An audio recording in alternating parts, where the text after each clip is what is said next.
Hi friends, welcome to Nahash media. இன்றைக்கி நம்மளுடைய சேனலில் ஒரு சூப்பரான விளாக் பார்த்துடலாம். அதுக்கு முன்னாடி ரொம்ப முக்கியமான விஷயம், நம்மளோட நாகாஸ் ஒன்லி நேச்சுரலில் பார்த்தீங்கன்னா சூப்பரான ஆஃபர்லாம் போயிட்டுருக்கு. இந்த ஆஃபர் இன்னையோட முடியுது.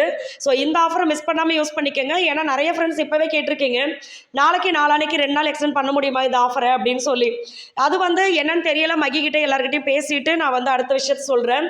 பட் இன்றைக்கி பார்த்தீங்கன்னா இந்த ஆஃபரை ஃப்ரெண்ட்ஸ் அண்ட் ஃபேமிலி கூட ஷேர் பண்ணிக்கோங்க. நீங்களும் மிஸ் பண்ணாமல் யூஸ் பண்ணிக்கோங்க. ஏன்னா ஏகப்பட்ட ப்ராடக்ட்ஸ் இருக்குது. ப்ராடக்ட் என்னென்ன இருக்குது அப்படின்றத நான் கமெண்ட்டில் பின் பண்ணுறேன், கான்டாக்ட் நம்பரும் கொடுக்குறேன். எந்த டவுட்டாக இருந்தாலும் நீங்கள் வாட்ஸ்அப் பண்ணுங்கள். தமிழ்நாடு பாண்டிச்சேரிக்குள்ளே ஃப்ரீ ஷிப்பிங், கொரியர் சார்ஜ் கிடையாது. நீங்கள் எங்கேருந்து ஆர்டர் கொடுத்தாலும் நீங்கள் என்ன பொருள் வாங்குறீங்களோ அதுக்கு ஏற்ற மாதிரி கூட ஒரு ஃப்ரீ ப்ராடக்ட்டும் வரும். ஸோ இதை மிஸ் பண்ணிடாதீங்க, கண்டிப்பாக யூஸ் பண்ணிக்கோங்க. நான் பார்த்தீங்கன்னா எல்லாம் வாங்கின காய்கறி எல்லாத்தையும் எடுத்து வச்சிடலாம் அப்படின்னு சொல்லி எடுத்து வச்சுட்டு இருக்கேன்னா, எப்போவுமே நம்ம கொஞ்சோண்டு கொத்தமல்லி, கருவேப்பிலை, புதினாலாம் வாங்கினா அதை என்ன பண்ணுவேன்னா டிஷ்யூ பேப்பர்லேயே சுற்றி வச்சிருவேன், சூப்பராக இருக்கும். ஆனால் இந்த வாட்டி நிறைய வாங்கிட்டேன். அதனால் நான் அதை என்ன பண்ணிட்டேன்னா, இந்த ரேஷன் வேஸ்ட் இருக்குது பார்த்தீங்களா, அதை 4 கிழிச்சு 4த்துக்கும் வச்சுக்கிட்டேன். ஸோ அதில் எல்லாத்தையும் உருவி போட்டு ஒரு ரப்பர் பேண்டை போட்டு டப்பால் எடுத்து வச்சுட்டேன். இதே மாதிரி புதினாவையும் கிள்ளி போட்டு கொத்தமல்லி வேரோடு வச்சிருவேன், அதை கட் பண்ண மாட்டேன். அதையும் வேற ஒரு பெரிய டப்பாவில் எடுத்து வச்சுட்டேன். இந்த வாட்டி இப்படி வச்சிருக்கேன், இது எவ்வளோ நாளைக்கு ஃப்ரெஷ்ஷாக இருக்குன்னு பார்ப்போம். ஒழுங்காக இருந்துச்சு அப்படின்னா இதை கண்டிப்பாக உங்ககிட்ட ஷேர் பண்ணுறேன். ஏன்னா இந்த கொத்தமல்லி, புதினா, கருவேப்பிலையை காப்பாற்றுறதே பெரும்பாடாக இருக்குது. அடுத்து பன்னீர் பார்த்தீங்கன்னா எப்போவுமே 1 கிலோ வாங்குவோம், அதை எடுத்து ஃப்ரீசரில் வச்சுருவேன். வீட்லேயே செய்யலாம், பட் அந்த அளவுக்கு இப்போ டைம் இல்லை. ஆஃபர் வேறு போயிட்டுருக்கு. ஆஃபர் போட்டாவே நார்மலாகவே பிஸியாக இருக்கிறது பார்த்தீங்கன்னா ஆஃபர் போட்டால் டபுள் பிஸின்ற மாதிரி ஆகிடும் எங்களுக்கு. அதனால் ரொம்ப நேரம் மெசேஜுக்கு ரிப்ளை பண்ணுறது, இந்த மாதிரி வேலைகள் நிறையா இருக்கிறதுனால காலையில் அவசர அவசரமாக வேலை பார்த்துட்ருப்போம். காய்கறி எல்லாம் எடுத்து வச்சுட்டு இந்த சைடு பார்த்தீங்கன்னா பழங்கள் சில வாட்டி இந்த செவ்வாழை மட்டுமே வாங்கி வச்சுருப்போம், சாப்பிட்டு அழுத்து போயிடுவாங்க. அதனால தான் செவ்வாழையை வச்சு விதவிதமாக செய்கிறது. இந்த வாட்டி செவ்வாழையை கட் பண்ணிட்டு இது மாதிரி வாங்கியிருக்கேன். மேலே இருக்க ஃப்ரூட் பார்த்தீங்கன்னா அது ரெட் கலர் பேரிக்காய். அந்த பேரிக்காய் மற்ற ப்ராடக்ட்டை விட ரொம்ப காசு அதிகம், ரேட் அதிகம். அதுக்கு ஏற்ற மாதிரி டேஸ்ட் வேறு லெவலில் இருக்கும், சூப்பராக இருக்கும். முடிஞ்ச வரைக்கும் குழந்தைங்களுக்கு நீங்கள் கடையில் வாங்கி கொடுக்காதீங்க. எங்கள் சாய்ப்பா பார்த்தீங்கன்னா கடையில் வாங்கி கொடுக்கலன்னா கடன்னு குதிப்பான். கடையில் போகிற வரவங்களாம் நம்மளை தான் பார்ப்பாங்க, ஏதோ அடிச்சுட்டு போட்டாங்க போல இருக்குதுன்ட்டு. பார்த்தா இவன் பிஸ்கட் கலைஞ்சிட்டு இருப்பான். ஆனால் இப்போ அப்படிப்பட்ட கட்டுக்கடங்காத காளையை என்னுடைய சமையல் திறமையால் அடக்கி வீட்டில் வச்சுருக்கேன். அம்மா எது செஞ்சாலும் சூப்பராக இருக்கும்டா ஒரு பேர் எடுத்து வச்சுருக்கேன். இப்போ நான் அவங்க அப்படி சொல்லிட்டாவே நம்மளுக்கு சந்தோஷம் தாங்காது. அது மாதிரி தான் இந்த ஏபிசி ஜாம். ஆமாம், இப்போ பார்த்தீங்கன்னா நம்ம வாரத்துக்கு ஒரு நாள் வெளியில் போயிட்டு ஏதாவது கண்டது கடிதம் எடுத்து அடிச்சு விட்டாலும் மற்ற நாள்லாம் வீட்டில் ஃப்ரூட்ஸ், வெஜிடபிள், கீரைன்னு சொல்லி அது நான் ரொம்ப ஸ்ட்ரிக்டாக இருப்பேன் அந்த விஷயத்தில். இப்போ பல நியூஸ் எல்லாம் பார்க்கறதுனால இன்னும் ஸ்ட்ரிக்டாக இருக்கு. அதை நம்ம ஏபிசி, அதாவது ஆப்பிள், பீட்ரூட், கேரட்டை நம்மளுக்கு தேவையான அளவு எது வேணுமோ அப்படி அரைச்சிக்கலாம். இன்னொரு சைடு பார்த்தீங்கன்னா கோதுமை மாவில் நிறைய நெய், கொஞ்சோண்டு உப்பு, தண்ணியை போட்டு பிசைஞ்சு டைட்டாக வச்சாச்சு. இப்போ அரைச்சதை எடுத்து இந்த இரும்பு கடாயில் ஒட்டாது, நம்மளுக்கு அடி பிடிக்காது, அதனால் அதில் ஊற்றிருக்கேன். ஒரு பக்கம் சப்பாத்தி போய்கிட்டு இருக்கு. இப்போ நம்ம ஊற்றுனோம் பார்த்தீங்களா, அதை நல்லா கிண்டணும், நல்லா திக்காகட்டும். இதில் வெல்லமோ இல்லை நாட்டு சர்க்கரையோ போடுறது நல்லது. பட் நம்ம வீட்டில் நாட்டு சர்க்கரை சரியாக போச்சு, வெல்லம் கட்டியாக கிடக்கு, எப்போ இடிக்கிறதுன்னு சொல்லி நான் இப்போதைக்கு கொஞ்சோண்டு சர்க்கரை, ஒயிட் சுகர் ஆட் பண்ணியிருக்கேன். அதையும் போட்டுட்டு நல்லா வத்த கிண்டிடணும். வேணுன்னா கொஞ்சோண்டு நெய் போட்டுக்கலாம். நான் இரும்பு கடாயில் செய்கிறதுனால கொஞ்சம் நெய் போட்டுக்கிட்டேன். ஸோ இதை நல்லா நீங்கள் மிக்ஸ் பண்ணிவிட்டு திக்கானதுக்கு அப்புறமா ஒரு அரை எலுமிச்சம்பழத்தை, ஜாம்னாவே கொஞ்சம் அதில் இனிப்பு, புளிப்பு எல்லாம் இருந்தால் தான் டேஸ்ட்டாக இருக்குது. ஸோ இந்த எலுமிச்சம்பழத்தையும் பிழிஞ்சு அதையும் நல்லா வத்த கிண்டி எடுத்து வச்சிட்டோம் அப்படின்னா, அடாடாடா எங்கள் அம்மா தான்டா சூப்பர் மாம் அப்படின்னு சொல்கிற அளவுக்கு சூப்பராக இருக்கும். நம்ம வீட்டில் அப்படி தான் பேர் வாங்கி வச்சுருக்கேன். அதனால் நீங்களும் செஞ்சு பாருங்கள். இப்போ இதை நம்ம ஏபிசி சாண்ட்விச் பண்ண போகிறோம். அதுக்கு தான் அந்த ஜாம் பண்ணியிருக்கேன். என்னடா இவ்வளவு சமைச்சிட்டு கிடக்குறீங்களா அப்படின்னு சொல்லி நீங்கள் நினைக்கிற புரியுது. ஆக்சுவலாக என்னன்னாக்கா மார்னிங் அப்புறம் மதியானம் லஞ்ச் ரெண்டுக்கு சேர்த்து செய்யணும்ல. ஆமாம், இன்னொரு விஷயம் பார்த்தீங்கன்னா எங்கள் சாய்ப்பா இங்கே பாருங்கள் மறைச்சி வச்சுருந்தேன், இவன் பிரித்து காட்டிட்டான். நான் என்ன பண்ணிட்டேன்னா, இவனுக்கு பிடிக்கும்னு நினச்சி சில விஷயங்களை நம்ம கேட்காம செய்கிறோமா, சாய்தேவ் அப்படியே கொண்டு வர்றான், ஒரு சொட்டு கூட சாப்பிடாமல் கொண்டு வர்றான். திருப்பி அதை இங்கே ரியா குட்டிக்கு வைக்கிறது. அதனால் நான் என்ன பண்ணிட்டேன், அவங்கக்கிட்ட முதல் நாள் நைட்டு கேட்டுட்டு மறுநாள் அதையே செஞ்சு கொடுத்துருது. அவங்களும் திருப்தி, நம்மளும் திருப்தி, பிள்ளைங்க சாப்பிட்டாங்கன்னு. அதே மாதிரி நெய் சாதம் கேட்டான் சாய்க்குட்டி, பன்னீர் ரைஸு. அதை ரொம்ப சிம்பிள் எங்கள் சாய்க்கு கொடுக்கறது.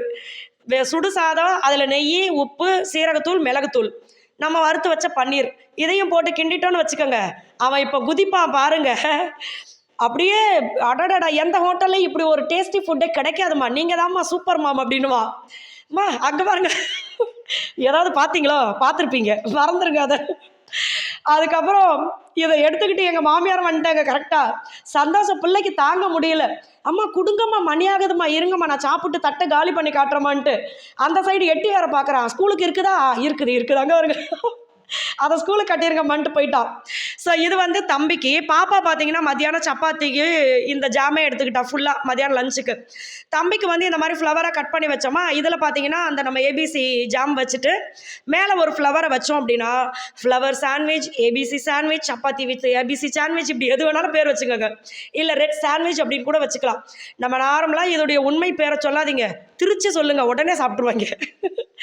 அதனால் இப்போ நானும் அந்த மாதிரி தான் ஓட்டிக்கிட்டு இருக்கேன். உண்மையாகவே இந்த பயணம் ரொம்ப சூப்பராக போகுது. நம்ம இந்த மாதிரி கொடுத்துட்டோன்னு வச்சுக்கோங்க, டிஃபன் பாக்ஸ் காலியாக வருதா, நம்மளுக்கு அதுதானே சந்தோஷம். ஸோ இது வந்து பாப்பாவுக்கு. பாப்பா வந்து நான் ஃப்ரெண்ட்ஸ்க்கெல்லாம் கொடுப்போம்மா, கொஞ்சம் அதிகமாக ஜாம் வச்சு கொடுங்க அப்படின்னு சொன்னதுனால நான் கொஞ்சம் அதிகமாக வச்சுட்டேன். 2 சப்பாத்தி தான் அவளுக்கு.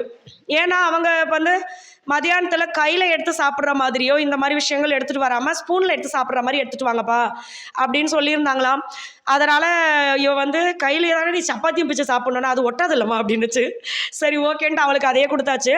ஸ்நாக்ஸுக்கு பார்த்தீங்கன்னா பாப்பாவுக்கு வந்து பப்பாயா, அவருக்கு வந்து ஏபிசி சாண்ட்விச். அப்புறம் சைட் டிஷ்க்கு பார்த்தீங்கன்னா முட்டை வந்து இன்றைக்கி எப்போ வர மாதிரி வராமல் கண்ணா பின்னான்னு வந்துச்சு. அதையும் நான் பூ மாதிரி கட் பண்ணி அவனுக்கு வச்சு விட்டுட்டேன். ஸோ இந்த மாதிரி குழந்தைங்களுக்கு வந்து அவங்க வந்து புதுசாக ஒரு விஷயத்த பார்க்கும்போது கண்டிப்பாக ஆசை வரும். அது இதுன்னு கேட்பாங்க. நம்ம வந்து ஏய் இதுதான் கொடுக்க முடியும் அப்படின்னு சொல்லாமல் அவங்களுடைய மனசை புரிஞ்சுக்கிட்டு அவங்களுக்கு ஏற்ற மாதிரி நம்ம செஞ்சுட்டோன்னு வச்சுக்கோங்களேன், கண்டிப்பாக பிள்ளைங்க வந்து அந்த கடை விஷயத்தில் கடை ஃபுட்டுலேருந்து மாற்ற முடியும். அதுக்கப்புறம் சாய் என்ன பண்ணிட்டா, அம்மா வெள்ளை ஷூமா வந்து தொடச்சி விடுங்கம்மா அப்படின்னு உட்காந்துட்டா. எனக்கு அது பெரிய சந்தோஷமாக இருக்குது. ஏன்னா இவன் வந்து அவனுக்கு தேவையான விஷயத்த கேட்டு வாங்கிக்கிறான் அப்படின்னும் போது எனக்கு சந்தோஷம். நம்ம கொடுக்குறத அவன் பாட்டுக்கு வாங்கிட்டு போகாமல் எனக்கு இப்படி தான் வேணும்னு சொல்கிறது எனக்கு பிடிக்கும். அவங்க மனசையும் நம்ம புரிஞ்சுக்கிறது ஈஸியாக இருக்குமே அப்படி சொல்லிட்டு அவனுக்கு சந்தோஷம் தாங்கலை.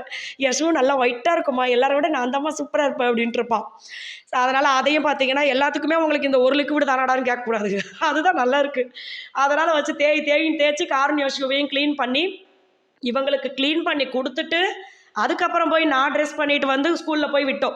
அதுக்கப்புறம் பிள்ளைங்க பார்த்தீங்கன்னா ஈவினிங் ஏதாவது ஸ்நாக்ஸ் வாங்கி கொடுங்கம்மா, வெளியில் போகலாம் அப்படின்னு சொல்லியிருந்தாங்க. ஸோ அதனால் கூட்டிகிட்டு வந்தால் இது வந்து ரெகுலராக பண்ண மாட்டோம். பட் நம்ம சொல் பேச்ச பிள்ளைங்க கேட்குறாங்க, எப்போயாவது ஒரு வாட்டி தானே அவங்க வெளியில் கேட்குறாங்க, அதனால் நம்ம கூட்டிகிட்டு போவோம் அப்படின்னு சொல்லி கூட்டிகிட்டு வந்தாச்சு. தம்பி பார்த்தீங்கன்னா போன உடனே அம்மா ஐக்கியம் அப்படின்னு நல்லா வாங்கி கொடுத்துட்டு இழிச்சிட்டு வந்து சாப்பிட்டுட்டு இருந்தான். எல்லாமே பார்த்தீங்கன்னா மேக்ஸிமம் பிள்ளைங்களுக்கு பிடிச்ச மாதிரி தான் ஆர்டர் பண்ணது. அது எல்லாத்தையுமே நான் தான் ஃபஸ்ட்டு டேஸ்ட் பண்ணேன். ஏன்னா அவங்க கைக்கு போனதுக்கப்புறம் திருப்பி நம்ம கைக்கு எப்போ வரும்னு தெரியாது, வரும் காலி தட்டாக தான் வரும். அதனால் எனக்கு எல்லாத்தையுமே ஃபஸ்ட்டு நான் டேஸ்ட் பண்ணிட்டேன். ஆனால் சும்மா எல்லாத்துலேயும் ஒன்று ஒன்றா. எனக்கு பானிபூரி பார்த்தீங்கன்னா ரொம்ப பிடிக்கும். ரீசெண்டாக சில சம்பவங்களை நேரடியாக பார்த்துட்டேன். அதனால் பானிபூரி வெளியில் சாப்பிட்றதே கிடையாது. வெளியில் மீன்ஸ் கடையில் இப்படி சாப்பிட்ருவோம், மற்றபடி வேறு எங்கேயும் வெளியில் ஸ்ட்ரீட்டில் விற்கிறது இதை சாப்பிட்றது கிடையாது. வீட்டில் அதையும் செஞ்சிடுறது, அதே செஞ்சு பிள்ளைங்களுக்கெல்லாம் கொடுத்துடுறது. வீட்டில் செய்கிறதெல்லாம் செம்ம சூப்பராக வருது. இங்கே பாருங்க, மகிக்கு ஃப்ரெஞ்ச் ஃப்ரைஸ் ரொம்ப பிடிக்கும், எனக்கு ரொம்ப ரொம்ப பிடிக்கும். ஆனால் எது தெரியுமா, இந்த மசாலாலாம் போட்டு கொடுப்பாங்க அதுதான் பிடிக்கும். நார்மலாக ஃப்ரெஞ்ச் ஃப்ரைஸ் வந்து எப்படி இருக்குது, உருளைக்கிழங்கு வேக வச்சா தின்ன மாதிரி தான் இருக்குது. அதனால் அதெல்லாம் ரொம்ப சூப்பராக இருந்துச்சு. எல்லாத்தையுமே நல்லா டேஸ்ட் பண்ணிவிட்டு அதுக்கப்புறமா பார்த்தீங்கன்னா மிச்சம் மீதியெல்லாம் இவங்க இதில் தகட்டி விட்டுட்டு. ஆமாம், முன்னாடி வந்து அபி சொன்ன மாதிரி ஆஃபர் வந்து இன்னையோட கம்ப்ளீட் ஆகுது. ஸோ மறக்காமல் எல்லாருமே யூஸ் பண்ணிக்கோங்க. நாளை காலையில் 5 மணி வரைக்கும் நீங்கள் வந்து எப்பயும் போல் பேமெண்ட் பண்ணலாம். ஓகேங்களா? ஒரு சில ஃப்ரெண்ட்ஸ் பார்த்தீங்கன்னா எனக்கு கால்சியம் அயன் பவுடர்னா என்ன அப்படின்னு சொல்லி எனக்கு டவுட் கேட்குறீங்க. அது வந்து நம்மளுடைய கால்சியம் சம்மந்தப்பட்ட பிரச்சனைகள், இடுப்பு வலி, முதுகு வலி, இந்த மாதிரி எல்லா பெயினும் சரி பண்ணும். இரும்பு சத்து குறைபாடு இருந்தாலும் சரி பண்ணும்.